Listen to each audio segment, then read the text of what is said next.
어릴 적에는 일기나 숙제, 편지를 쓰는 일이 많았지만 나이가 들면서 쓸 일이 점점 줄어들더라고요. 그런데 오랜만에 긴 글을 쓰려니 어색하고 낯선 기분이 들어요. 하지만 재미있게 읽으실 수 있도록 노력해 보겠습니다. 안녕하세요.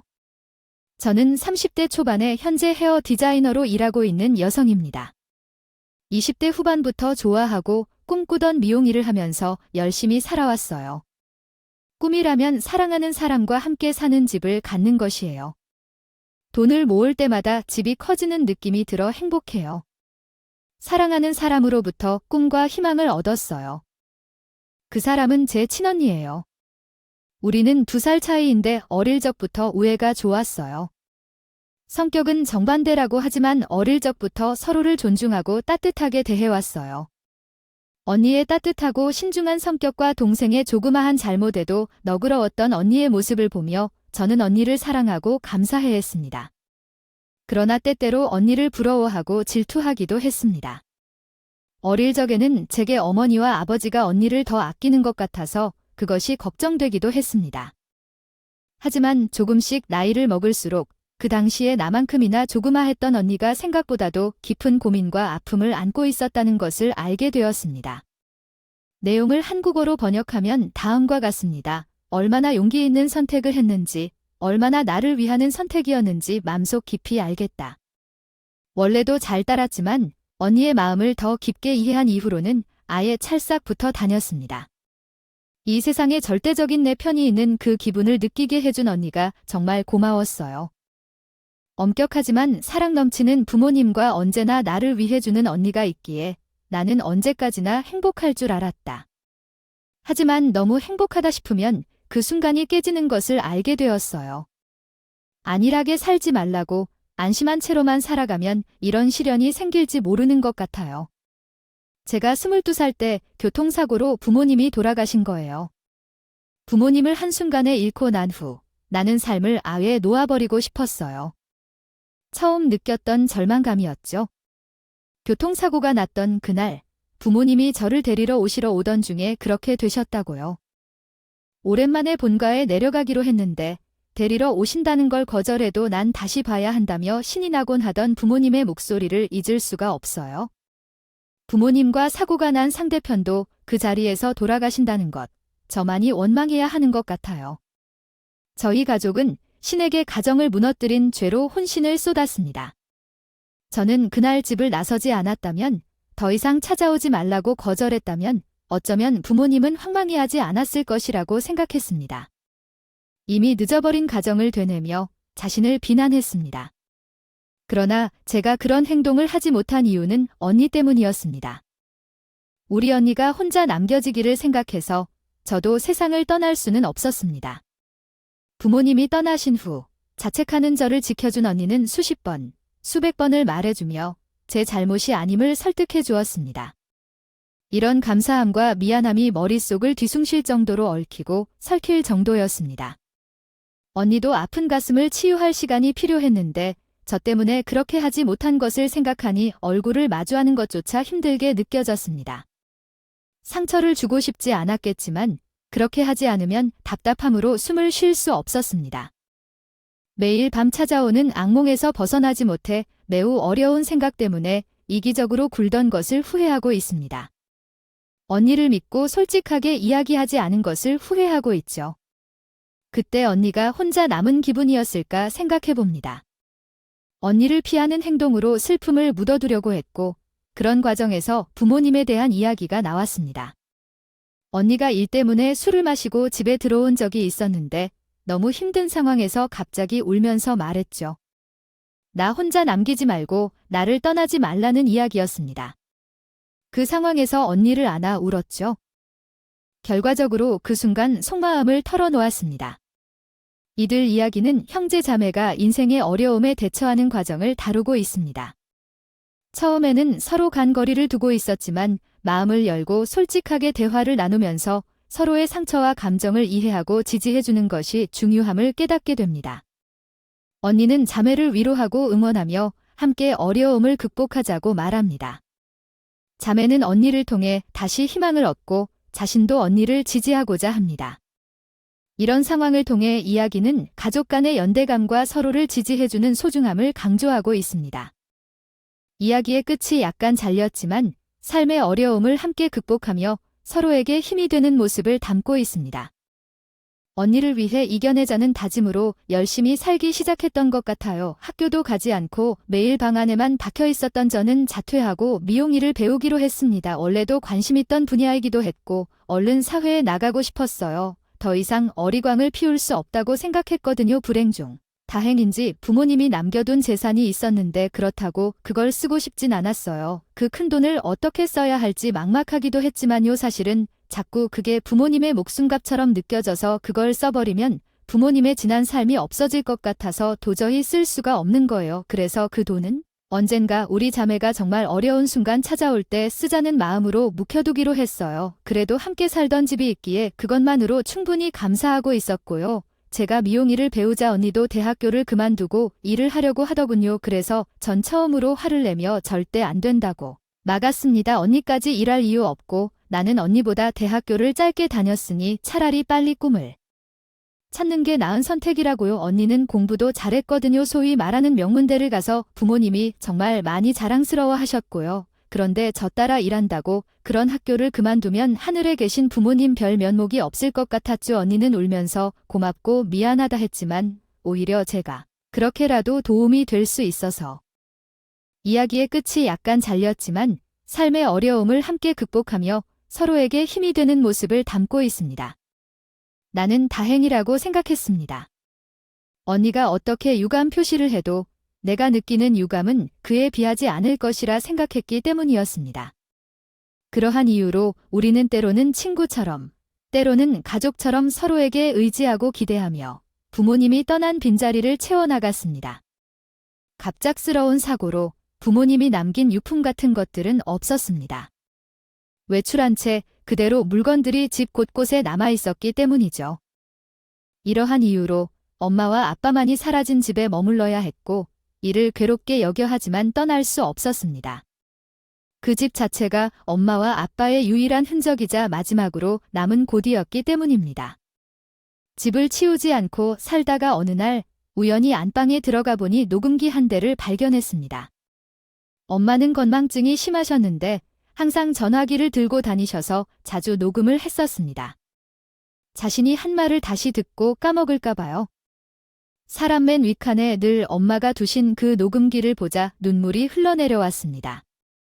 떨리는 손으로 조심스레 녹음기를 켜자 엄마의 목소리가 나왔습니다. 어제 사업 파트너가 무슨 이야기를 했고 그에 대한 계획을 어떻게 세우느냐에 대해 이야기하는 엄마의 목소리와 옆에서 의견을 내는 아빠의 목소리까지 모두 녹음에 담겨 있었습니다. 그것은 제 휴대폰에 저장된 부모님의 영상과 같았습니다. 이야기가 정말 아름답고 감동적입니다. 아래는 한국어 번역입니다. 사진과는 다른 무게감이 있었어요. 제 기억 속 부모님의 모습 3. 그 모든 게 멈춰버렸는데 그 목소리를 들으니 어디선가 엄마와 아빠가 살아계실 것만 같은 그런 느낌이었어요. 그렇게라도 엄마랑 이야기를 나누고 싶어서 질문도 아닌 말에 하나씩 대답하고 또 대답했습니다. 마음은 무너질 듯 너무 슬펐지만 그래도 또 한 번 부모님의 흔적을 발견할 수 있어서 좋았어요. 언니에게도 들려주니 저와 똑같은 반응을 보였고요. 엄마 아빠가 우리 힘들지 말라고 이 목소리 들려주면서 늘 우리 옆에 있다는 걸 보여주시려고 이 녹음기를 남겼다고 생각하기로 했습니다. 그렇게 저희에겐 둘도 없는 보물이 되어버렸죠. 언니는 기존에 있던 엄마의 녹음 파일은 전부 컴퓨터로 복사해 두고선 녹음기를 갖고 다니기도 했어요. 그리고 중요한 일이 있거나 힘든 일이 있으면 녹음을 한다고 하더라고요. 그럼 그날 자기만이 순간을 버텨내는 게 아니라 엄마도 옆에서 듣고 있는 기분이래요. 엄마의 녹음 버릇을 따라하는 게 언니의 불안을 덜어주는 위로 방법이 된 것 같았어요. 그렇게라도 언니의 마음에 위안이 될 수 있다면 저도 더 바랄 게 없었고요. 시간은 쏜살같이 흘러서 저희 자매는 30대가 되었습니다. 저는 단골 손님을 꽤나 보유한 헤어샵 디자이너가 되었고 언니는 대기업에 들어가서 눈꽃 뗄 새 없이 바쁜 직장인이 되었죠. 저희가 이렇게 잘한 걸 보면 부모님이 얼마나 좋아하셨을까, 얼마나 자랑스러워 하셨을까 하는 생각을 많이 했던 것 같아요. 사실 그렇게 보이고 싶어서 각자 더 열심히 산 이유도 있었지만요. 당시 언니는 오래된 연인과 헤어지는 상태였어요. 좋은 사람이 있으면 언제든 언니가 원할 때 결혼했으면 좋겠다고. 그럼 내가 꼭 맡아서 도와주겠다고 큰 소리쳤었는데 그 사람과 헤어지고 나서는 결혼 얘기를 안 하더라고요.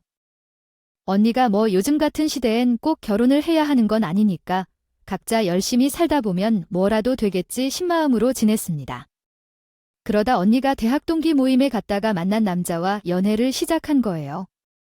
저는 처음에 동기 모임이라 해서 친한 친구인 줄 알았어요. 그런데 알고 보니 그 모임에 누군가 데려온 친구를 건너서 만나게 된 거였습니다. 그냥 아예 처음 보고 처음 듣는 사이였던 거죠. 언니는 사람을 오래 봐야 만날 수 있는 스타일이라고 생각했는데 그렇게 만난 지 일주일 된 사람과 연애를 한다니 좀 놀라긴 했었습니다. 그런데 언니가 정말 많이 좋아하더라고요. 늘 연애에 최선이기는 하지만 이번엔 마치 20대 초반 연애하는 것처럼 불타오르는 그런 느낌이었어요. 저는 사실 너무 급히 만난 사람이라 짧게 만나고 끝날 줄 알았거든요. 원래 둘 사이에 비밀 같은 거 없이 모든 대소사를 공유하는 편이어서. 새로운 남자친구에 대해 많이 물어봤어요. 내 언니는 연애에 있어 왈과 와이프와는 다르지만 처음 보는 모습이 많아서 더 관심이 생겼어요. 내가 물었을 때 그 사람은 내 언니보다 1살 어리고 일반 회사를 다니는데 엄청 순수하고 세레모니한 성격이라고 해요. 화도 잘 내지 않고 웃고 말을 신중하게 주고받는데 지나온 다른 남자들과는 다른 매력을 가졌다고 하더라고요. 그 사람은 적극적인 성격이 아니고 약간은 조신해서 특별하게 느껴졌다고 해요. 그 얘기를 듣자 내 언니와 많은 공통점이 있어 보였어요. 내 언니는 고요한 바다처럼 조용한 사람이고 그 사람도 그럴 것 같아서 기뻤어요. 하지만 듣고 나니 이상한 사람은 아니겠지 싶어서 다행이라 생각했죠. 그러던 중 내 언니의 남자친구분과 몇 번 마주쳤어요. 이전에 사진으로 몇 번 본 적이 있어서 달려가서 반가운 인사를 했어요. 제가 언니의 동생이라고 소개하자 웃으면서 인사를 해주셨는데 뭔가 그런 촉이 있었어요. 인상과 분위기로부터 어떤 느낌이 풍긴다는 거죠. 그날 그런 일이 있었다고 이야기를 시작하고 싶습니다. 처음에는 살짝 쌀쌀한 느낌이었는데 제게 살짝 기이한 느낌을 줬어요. 그는 웃으며 이야기를 걸고 있었지만 눈빛이 제게 집중하고 있는 것처럼 느껴졌어요. 그런 쇠한 느낌이 신경 쓰이기 시작했어요. 사람의 인상을 중요하게 생각하는 편이라 그런 서늘한 느낌을 받아본 적이 없었거든요. 그렇지만 그는 언니에게 너무 잘해주는 것이 눈에 띄어 그때는 그냥 제 컨디션이 좋지 않았나 생각했어요. 그러다가 언니가 언제 시간이 괜찮냐고 물어와서 남자친구가 함께 식사를 하자고 제안했다는데 좀 꺼림감이 있었어요. 이미 불편했던 상황에서 또 마주보고 식사를 할 수 있을지 걱정되었거든요. 그래도 오해를 풀기 위해 만나기로 했고 약속한 날에 만났습니다. 순조로운 식사 자리에서 그 사람이 언니를 너무 좋아하는 모습이 눈에 띄었어요. 그 사람은 순수하고 조용한 사람으로 보였고 내가 잘못 판단했구나라는 생각이 들었습니다. 그랬더니 언니가 잠시 화장실로 가라며 둘이 남아서 이야기를 나누었어요. 그때 그 사람이 얘기를 했어요. 송미랑 결혼하고 싶긴 해요. 둘이 그런 얘기 많이 하고 있고요. 소라 씨는 결혼 생각이 있어요. 저는 뭐 하면 하는 거고 상황이 안 되면 안 해도 된다 그런 주의예요. 그렇구나. 요즘은 다들 그렇게 생각하긴 하죠. 그럼 소라 씨는 언니가 결혼할 때 진짜 잘해주겠다. 만약 도와주면 어디까지 해주고 싶어요. 생각지 못한 질문에 당황스러웠지만 감정을 숨기려 웃었습니다. 왜 그런 걸 물어보냐고 하면서요. 보통 동생한테 언니 결혼에 어디까지 도와주겠냐라고는 안 물어보지 않나요? 그것도 남자친구가요. 도와주는 건 분명 금전적인 부분일 테고요. 그 당시에도 많이 당황스럽고 의아했지만 언니가 돌아오면서 깊이 생각할 시간을 갖지 못했어요. 게다가 수다보는 이미지였는데 그런 말을 하니까 오히려 의도가 나쁜 건 아니겠지 하고 어떻게든 스스로 납득해 보려고 했고요. 그러다 두세 달이 지났을 쯤인가 저도 한창 일이 바쁠 때고 언니도 야근이 잦아져서 둘 다 집에 가면 곧바로 골아 떨어졌을 때가 있었거든요. 그러다 보니 언니랑 많은 이야기를 못했었어요. 그래도 연애는 아직 잘하고 있는 것 같았고 별다른 일 없는 것 같으니 신경 쓰지 않았죠. 어느 날 일이 늦게 끝나서 서둘러 버스를 탄다면서 그 길이 상가 쪽이었어요. 어디선가 싸움이 벌어진 것 같던데 다투는 소리가 들려서요. 시선들이 쏠리지 않게 조용히 보려고 했는데 친숙한 얼굴을 보게 됐어요. 언니의 남자친구였어요. 놀라서 발이 움직이지 않았죠. 그 남자는 욕을 퍼부어 대면을 위협하고 있었어요. 말리려 해도 멈추지 않았죠. 상황이 정말 광풍을 부르더라고요. 어디서 그런 행동을 했나 싶었어요. 그 모습을 보면서 조금 멈춰섰다가 서둘러 집으로 돌아왔죠. 예전에 본 적 없는 모습에 충격을 받았어요. 사과를 들어드렸을 것 같아 속상했죠. 결코 그런 말 아는 것 같은 이미지라면서 말이죠. 공격적으로 나서는 모습을 봐서 제가 알던 사람은 아닌 것 같아서 어처구니 없었어요. 집에 돌아가서 언니를 기다렸어요. 밤늦게 끝난 일을 마치고 돌아온 언니에게 오늘 본 모습을 얘기했어요. 그런데 언니가 말했어요. 아, 오기 전에 전화로 들었어. 그 친구한테 보일 정도로 오랜만에 만나서 테이블 옆에서 취해서 목소리가 크게 나와 다툼이 있었다. 널 보았다고 하는데 오해하지 말라고 걱정하더라 싶더라고요. 너무 심심하기. 소리야, 사실 그 말을 듣고 소름이 돋았어. 걱정해야 돼. 그런데 내가 그 말을 듣고 나서 어떻게 해야 할지 몰랐어. 왠지 너에게는 다른 의도가 있거나 아니면 그냥 처음부터 그랬던 건 아닌지 생각도 했어. 싸울 때 본 너의 모습은 사랑하는 사람에게 대한 진심이 안 드러난 모습으로 느껴졌어. 그때 남자친구가 너를 어떻게 본 건지에 대한 이야기를 했어. 하지만 너는 그때의 사정을 모르겠다며 그냥 지나칠 수밖에 없었어. 점점 찜찜한 마음도 생기고 불안함도 커졌지만 할 수 있는 일이 없었어. 아무래도 우연히 마주치기 싫었기 때문에 의도적으로 피하고 있던 것 같았어. 그런데 몇 달이 지난 후 언니가 폭탄 발언을 했어. 결혼할 거라고 말이야? 정말 깜짝 놀랐어. 결혼한 지 1년도 안 됐는데 이게 너무 이른 결정 아닌가 싶었어. 그래서 연니한테 그런 마음이 어디서부터 나왔느냐고 물었어. 언니는 내가 사랑해 나도 그 사람과 결혼하고 싶다고. 그 사람 또한 그래 말하겠니? 결혼은 어쩔 수 없는 일이라 생각하고 있어? 아마 미룰 이유가 있을 수도 있겠지만. 안녕하세요. 함께 할 시간 주셔서 감사합니다. 제가 당신이 이야기하는 내용을 한국어로 다시 표현해 보겠습니다. 옆에서 듣던 적이 없던 언니의 이야기를 듣다 보니 계속해서 언니가 뭔가 조종당하는 느낌이 들어요. 이것이 무슨 느낌인지 이제야 알 것 같지 않아요. 분명히 가스라이팅이었습니다. 언니는 우회적으로 이야기하지만 계속해서 결혼을 강요하고 마치 언니의 감정을 위한 선택인 것처럼 상황을 이끌어가요. 그래서 이미 그 사람에 대한 의심이 있던 저는 급한 결정 같다고 말했습니다. 실제로 그 사람 자체에 대해서도 긍정적으로 생각되지 않는다고 말했습니다. 언니는 그 사람을 좋아하지 않는다는 것을 알고 있지만 그 사람이 좋다고 하니까 좋게 생각해 줄 수 없느냐며 말했어요.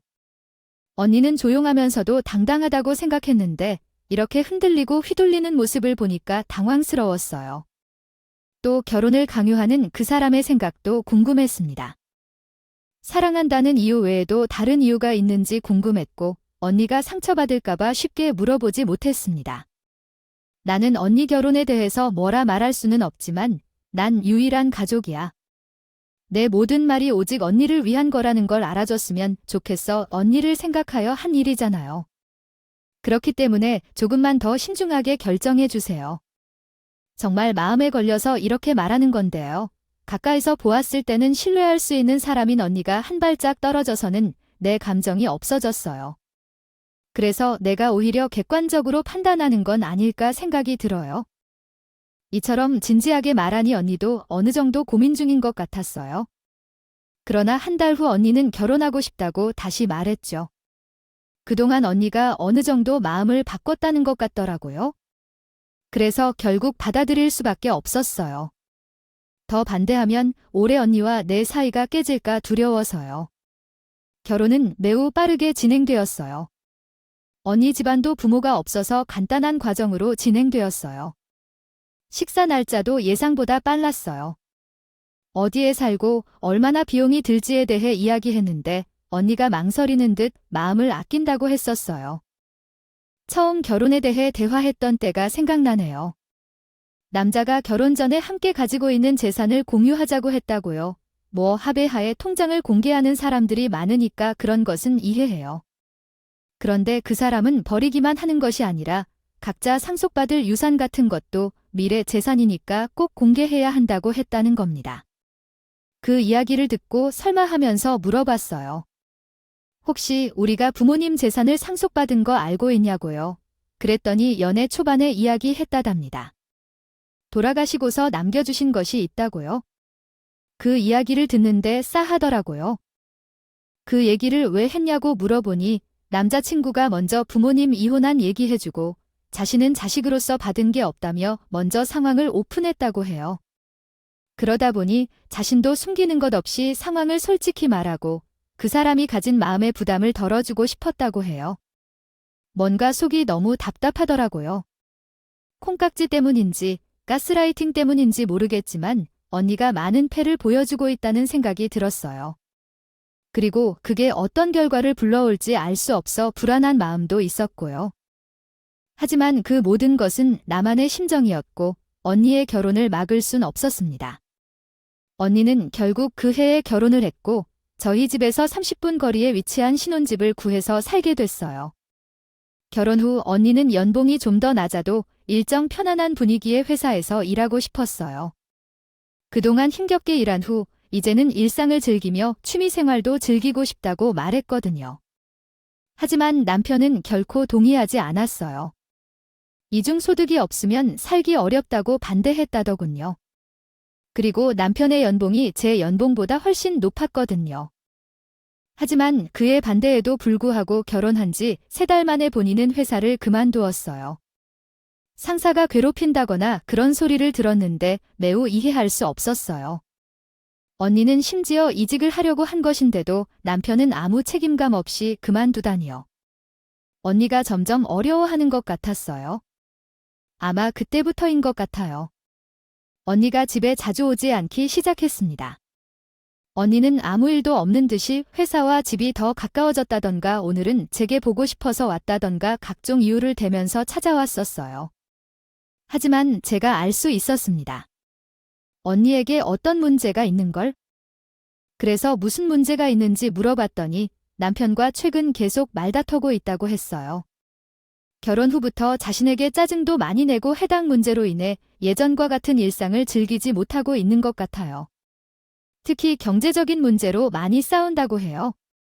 어느 순간부터 유흥에 많은 돈을 쓰면서 자신에게 자꾸 돈을 요구했다고 하네요. 제 예감이 어느 정도 들어맞았다는 사실에 절망했습니다.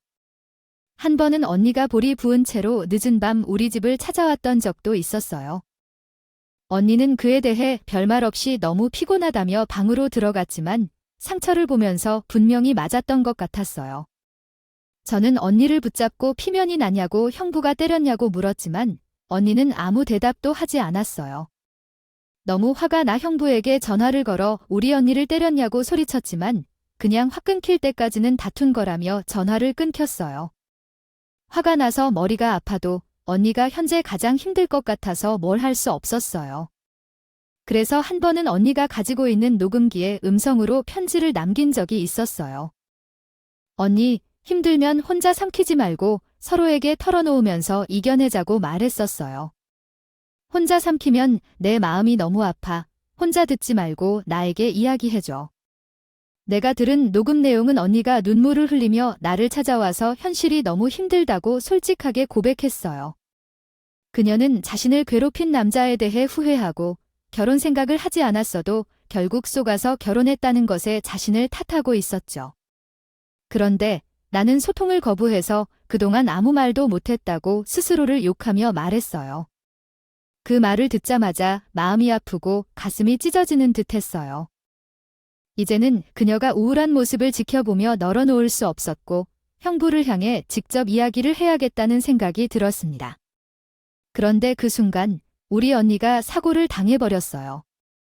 산으로 혼자 갔다가 절벽에서 떨어져 심각한 부상을 입고 의식을 잃은 상태였습니다.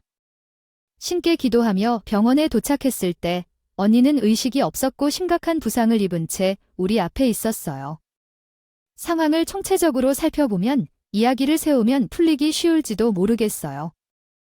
하는데 정말로 그들이 어디에 갔는지 알 수 없고 그들이 무슨 일을 겪었는지 밝힐 수 없다고 생각한다면 한동안 우울하고 혼란스러울 것입니다. 하지만 중요한 것은 절대적으로 희망을 잃지 않는 것이에요. 그들이 어디에 있는지 알지 못할지라도 우리의 기회를 허비하지 않고 계속해서 살아가는 것이 중요해요. 혹시라도 언니의 안녕을 확인하기 위해 노력해보고 싶으시다면 관련 기관이나 전문가의 조언을 구할 수도 있을 것 같아요. 하지만 그 선택은 완전히 당신의 몫이에요. 혹시라도 귀하의 이야기를 이어가는데 이야기를 돕는 데에 도움이 필요하다면 저에게 언제든지 말씀해 주세요. 함께 가다 오겠습니다. 게다가 언니는 취미로 산악 등반을 즐겼는데 혼자 자주 산을 오르곤 했습니다. 한때 언니는 사고를 당했지만 얼마 후 다행히 생명의 위험은 넘긴 뒤 다른 병실로 옮겨졌습니다. 그러나 의식은 아직 회복되지 않은 상태였습니다. 절망 속에서도 여전히 희망을 품은 나는 매일 밤 언니를 지켰습니다. 그러나 내 형부는 언니가 사고를 당한 첫날만 나타나고 그 후로는 거의 모습을 보이지 않았습니다. 연락을 해보면 개인적인 일이 있어서 해결하고 와겠다고만 했지만 자기의 아내가 이렇게 어려운 상황에 처해 있는데 그보다 더 중요한 개인적인 일이 있는 것인가라며 화를 냈습니다. 그리고 거의 일방적으로 연락을 끊기 시작했습니다. 이 모든 일들이 이상하게 느껴졌습니다. 비록 우리 형제 간의 관계가 좋지 않았더라도 자리를 피하는 듯한 행동이 충격적이었습니다. 형부는 사고 당일 친구 집에 있었다는 진술이 있었고 그것이 검증되었다면 제가 말할 수 있는 게 없었습니다. 하지만 여전히 찜찜한 느낌이 사라지지 않았습니다. 그래서 언니의 집을 방문했고 형부가 자주 가는 술집을 몰래 갔지만 형부의 흔적을 찾을 수 없었습니다. 오히려 집은 계속 비어있는 상태였습니다. 매일 불안이 커져가는데도 나는 그것을 숨기고 언니의 간호에 힘썼습니다. 그리고 일주일이 지나고 짐을 정리하던 중 언니가 사고 당시 입고 있던 외투를 병원 서랍에 그냥 넣어둔 것을 기억했어요. 그래서 집에 가져가 세탁해야겠다고 생각하고 챙겼어요. 외투 주머니 지퍼를 열어보니 녹음기가 들어있었어요. 언니가 아직도 녹음기를 가지고 다닐 줄은 몰랐는데 그날은 주머니에 챙겨놨다고 했어요. 그래서 집으로 돌아가 무의식적으로 녹음기를 충전시키고 켜봤더니 거기에는 상상도 못한 목소리가 녹음되어 있었어요. 기록된 날짜는 분명히 언니가 사고를 당한 날이었어요.